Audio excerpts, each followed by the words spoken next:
Olá! Hoje a gente vai mergulhar em uma das histórias mais surpreendentes e, olha, transformadoras dos evangelhos, o chamado de Levi. É uma daquelas passagens que viram de cabeça para baixo tudo o que a gente pensa sobre quem é digno ou não de ser chamado. E no centro dessa história toda, tem uma pergunta que, na época, desafiava a lógica de qualquer líder religioso. E que, vamos ser honestos, talvez desafie as nossas expectativas até hoje. Afinal, por que um mestre escolheria justo um traidor para fazer parte do seu círculo mais próximo? Então, vamos pintar o cenário. A gente está na Galileia e Jesus está no auge da sua popularidade. As multidões seguem ele para todo lado, maravilhadas com o que ele ensina, com os milagres que faz. Mas, em vez de ir para onde se esperaria, para os centros de poder, ele faz um desvio completamente inesperado. No meio da agitação de Cafarnaum, um centro comercial super importante, Jesus simplesmente para. E o olhar dele se fixa em quem? Não num discípulo promissor, não num religioso, mas num coletor de impostos, sentado bem ali, no lugar que simbolizava toda a sua rejeição social. Para a gente conseguir entender o peso do que está prestes a acontecer, a gente precisa primeiro sacar o que significava ser um publicano no Israel do primeiro século. E olha, não era só uma profissão, não. Era um rótulo que definia a pessoa por completo.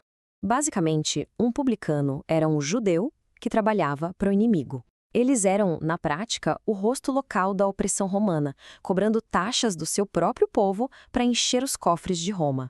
E o desprezo vinha de todos os lados, viu? Eles não eram só impopulares, eles eram vistos como traidores da nação. Eram conhecidos pela corrupção, porque o sistema permitia que eles cobrassem a mais e ficassem com a diferença, enriquecendo às custas os mais pobres, e do ponto de vista religioso, eram considerados impuros, contaminados pelo trabalho. O resultado disso eram párias sociais, totalmente excluídos da comunidade. E é para esse homem, Levi, no meio do seu trabalho desprezado, que Jesus dirige um chamado. E esse chamado tem uma simplicidade e uma autoridade que são, assim, impressionantes. 2 palavras. Só isso. Segue-me. Não tem negociação, não tem debate, não tem por favor, pense a respeito. É um comando direto, carregado de uma autoridade que parece direto na alma. E a resposta de Levi é tão radical quanto o chamado. É na hora, é total.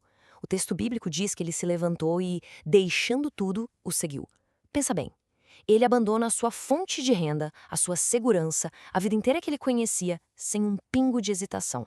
Mas como é que se explica uma mudança tão instantânea? Uma perspectiva teológica chama isso de chamado eficaz. A ideia é que o chamado de Jesus foi muito mais do que palavras. Foi uma força que transformou o coração de Levi por dentro, fazendo com que a resposta sim não fosse só possível, mas inevitável. Era a graça de Deus agindo de um jeito que não dá para resistir. Tá, e o que Levi faz logo em seguida? Ele não se retira para um canto para meditar, não. A sua primeira ação como novo discípulo é dar uma festa. Uma celebração que se torna um próximo palco para a missão de Jesus. E olha, não era um evento qualquer. Naquela cultura, dividir uma refeição era um sinal profundo de aceitação, de comunhão, de amizade. Ao sentar-se à mesa com Levi e os amigos dele, Jesus estava declarando publicamente: Eu me identifico com vocês, os excluídos. E claro, como era de se esperar, a elite religiosa ficou horrorizada. Para eles, ser santo significava separação, manter distância. A atitude de Jesus não era só um erro social, para eles era uma contaminação espiritual, uma quebra direta das regras de pureza.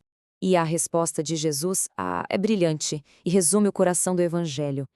Ele se compara a um médico.